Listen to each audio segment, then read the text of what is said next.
Estimado licenciado y compañeros maestrandos, nosotros somos el grupo número 3, integrado por Emily Nardón, Yesenia Cardona, Byron Torres y su servidor, Efre Hernández.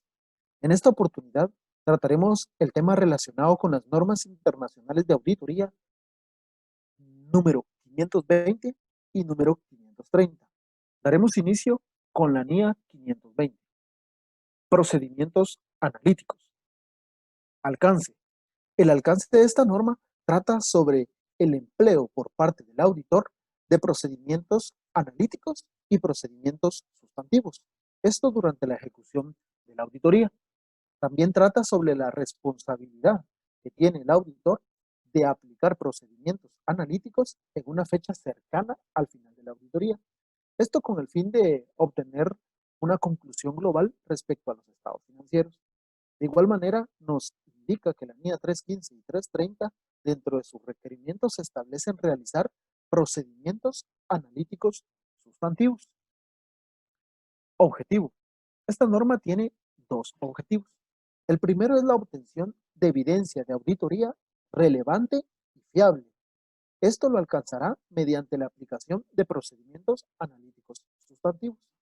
Y el segundo objetivo es el diseño y aplicación en una fecha cercana al término de la auditoría de procedimientos analíticos.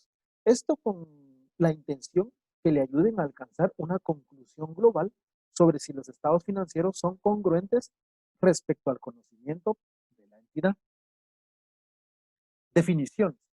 La norma nos establece una sola definición respecto a procedimientos analíticos y nos establece que son evaluaciones de información financiera realizadas mediante el análisis de las relaciones plausibles entre datos financieros y no financieros.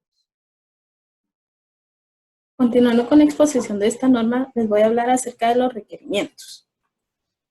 Acá en los requerimientos podemos encontrar los procedimientos analíticos sustantivos, que al diseñar y aplicar procedimientos analíticos sustantivos, el auditor podrá determinar la idoneidad de procedimientos analíticos sustantivos específicos para determinadas afirmaciones, teniendo en cuenta el riesgo valorado, ¿verdad?, que se haya determinado en el encargo de auditoría.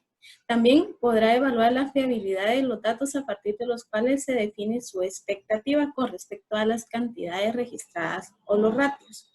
También podrá evaluar si la expectativa es lo suficientemente precisa para identificar una incorrección, ya sea una sola o un conjunto de incorrecciones que al momento de unir sean materiales. Y cuantificar cualquier diferencia entre las cantidades registradas y los valores esperados. También nos habla acerca de los procedimientos analíticos que facilitan una conclusión global. El auditor diseñará y aplicará en una fecha cercana a la finalización de la auditoría dichos procedimientos globales sobre si los estados financieros son congruentes con el conocimiento que él tiene de la entidad. Acá cabe resaltar que los procedimientos analíticos sustantivos son determinados por el auditor en sí, basados en su juicio profesional, tomando como base la eficiencia y eficacia de los procedimientos que ya se tienen establecidos al momento de realizar el encargo de auditoría. Esta norma también nos habla acerca de la investigación de las variaciones. Acá nos indica que los procedimientos aplicados revelarán variaciones o relaciones incongruentes con otra información relevante o difieren significativamente sobre lo esperado. Cuando esto sucede, el auditor podrá indagar ante la dirección y la obtención de evidencia de auditoría. Esto sobre las afirmaciones. Si en dado caso la dirección no es capaz de brindar una explicación que sea razonable o que convenza al auditor de dicha indagación o dicho tema, por llamarlo de alguna manera, este podrá aplicar otros procedimientos, como lo vemos acá, según la necesidad en función de las circunstancias consideradas. Esto se hace ya teniendo la indagación ante la dirección, así como las evidencias de auditoría que el auditor pudo haber recaudado en el proceso de realizar el encargo, y aún así estas en su conjunto no sean suficientes, o sea, no convenzan al auditor sobre una cuestión en específico, por lo cual se procederá a aplicar otros procedimientos, todo con el fin de que las afirmaciones dadas por el auditor sean congruentes y también buscan reducir el riesgo de auditoría a un nivel bajo aceptable. Continuando con la exposición, vamos a hablar acerca de la NIA 530 que trata sobre el muestreo de auditoría. Dentro del alcance de esta norma, pues trata de que esta NIA será de aplicación cuando el auditor ha decidido emplear el muestreo de auditoría en la realización de los procedimientos de auditoría. También trata de la utilización por parte del auditor del muestreo estadístico y no estadístico para el diseño y selección de la muestra de auditoría, realizar pruebas de controles y de detalle y evaluar los resultados de la muestra. Esta NIA es complemento de la NIA 500 que trata de las responsabilidades del auditor de diseñar y aplicar procedimientos de auditoría para obtener evidencia de auditoría suficiente y adecuada en las que pueda alcanzar conclusiones en las que basar su opinión. Dentro del objetivo de esta norma, pues trata de que una vez el auditor desea utilizar el muestreo de auditoría, pues obtendrá y proporcionará una base razonable para alcanzar conclusiones sobre las que la población de la que se selecciona la muestra. Dentro de las definiciones tenemos las siguientes. Una que es el muestreo de auditoría, que esta es la aplicación de procedimientos de auditoría a un porcentaje inferior al 100% de los elementos de una población, de forma de que todos los elementos de la muestra tengan posibilidad de ser seleccionadas. Una población se refiere al conjunto completo de datos del que se selecciona una muestra y sobre que el auditor desea alcanzar conclusiones. El riesgo de muestreo es el riesgo de que la conclusión basada en una muestra por parte del auditor pueda diferir de la que obtendría aplicando el procedimiento de auditoría a toda la población. Dentro de las conclusiones erróneas podemos obtener dos. Una es de que en las pruebas de control llegue a la conclusión el auditor de que los controles son más eficaces o menos eficaces. Y en el caso de las pruebas de detalle, concluir de que existen incorrecciones materiales y que no existen incorrecciones materiales. Dentro del riesgo ajeno al muestreo, pues se refiere al riesgo de que el auditor alcance una conclusión errónea que por alguna razón no tiene relación sobre el riesgo de muestreo.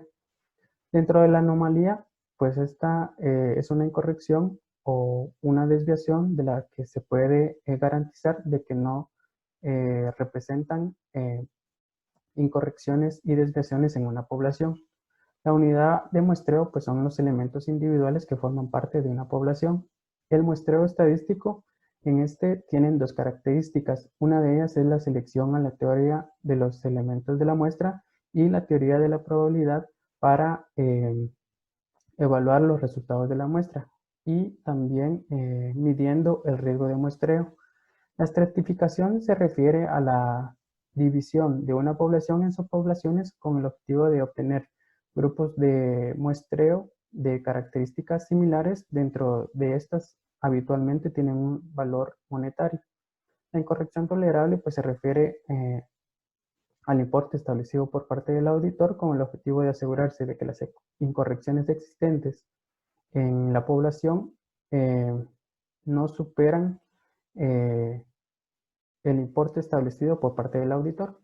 El porcentaje de desviación tolerable pues, se refiere al porcentaje de desviación de los procedimientos de control interno prescritos y también definidos por parte del auditor con el objetivo de asegurarse de que el porcentaje real de desviación existente en la población no supera dicho porcentaje tolerable de desviación. Requerimientos. Dentro de los requerimientos de la norma tenemos el diseño, el tamaño y selección de la muestra de los elementos a comprobar. Para ello, el auditor deberá tomar en cuenta el objetivo del procedimiento de auditoría y las características de la población. Al diseñar una muestra de auditoría, el auditor tomará en consideración el objetivo específico que se ha de lograr y la combinación de procedimientos de auditoría que tienen la mayor probabilidad de alcanzar dicho objetivo. Al considerar las características de una población para las pruebas de controles, el auditor realiza una valoración del porcentaje de desviación que espera, sobre la base de su conocimiento de los controles relevantes o sobre la base del examen de un pequeño número de elementos de la población. El auditor determinará un tamaño de la muestra suficiente para reducir el riesgo de muestreo a un nivel aceptablemente bajo. El nivel de riesgo de muestreo que el auditor está dispuesto a aceptar afecta directamente al tamaño de la muestra que resulte necesario. Es decir, en cuanto menor sea el riesgo que el auditor está dispuesto a aceptar, mayor tendrá que ser el número o el tamaño de la muestra y viceversa. El auditor seleccionará los elementos de la muestra, de forma que todas las unidades de muestreo de la población puedan ser seleccionadas. Recordemos que puede ser un enfoque estadístico o no estadístico. Para ello también los principales métodos de selección de la muestra son la selección aleatoria, sistemática e incidental. El segundo requerimiento de la norma es la aplicación de procedimientos de auditoría. En este caso, los procedimientos de auditoría deben ser adecuados para el objetivo de cada elemento seleccionado. Si este no es aplicable al elemento seleccionado, se deberá aplicar a un elemento en sustitución. El auditor deberá evaluar la desviación en el control prescrito, si lo hubiera, en una prueba de control o una incorrección en una prueba de detalle. Para ello, un ejemplo de procedimiento alternativo adecuado puede ser el examen de los cobros posteriores junto con la evidencia de su procedencia y de las partidas que le corresponden, cuando no se haya recibido una respuesta a una solicitud de confirmación positiva. El siguiente requerimiento que la norma nos indica se trata acerca de la naturaleza y causa de las desviaciones e incorrecciones. El auditor deberá investigar la naturaleza y la causa de cualquier desviación o incorrección detectada. Evaluará también su posible efecto sobre el objetivo del procedimiento de auditoría y sobre otras áreas de la auditoría. Cuando considere que es una anomalía, obtendrá un alto grado de certidumbre que dicha incorrección no es representativa de la población en su conjunto. El siguiente requerimiento de la norma es la extrapolación de las incorrecciones. Las pruebas de detalle, el auditor deberá extrapolar todas esas incorrecciones encontradas en la muestra de la población. En primer lugar, obtener una visión general de la magnitud de la incorrección, y cuando la incorrección es una anomalía, se debe excluir de la extrapolación. Una prueba de control no es necesaria una extrapolación explícita si se encuentran algunas incorrecciones. El siguiente requerimiento de la norma es la evaluación de los resultados del muestreo de la auditoría. Para ello, el auditor deberá evaluar, en primer lugar, los resultados de la muestra y, en segundo lugar, si la utilización del muestreo ha proporcionado una base razonable para extraer las conclusiones sobre la totalidad de la población que ha sido comprobada. En el caso de una prueba de detalle, la suma de las incorrecciones extrapoladas y, en su caso, la incorrección anómala es la mejor estimación del auditor de la incorrección existente en la población. Gracias por su atención. Estas han sido nuestra exposición de las normas 520 y 530.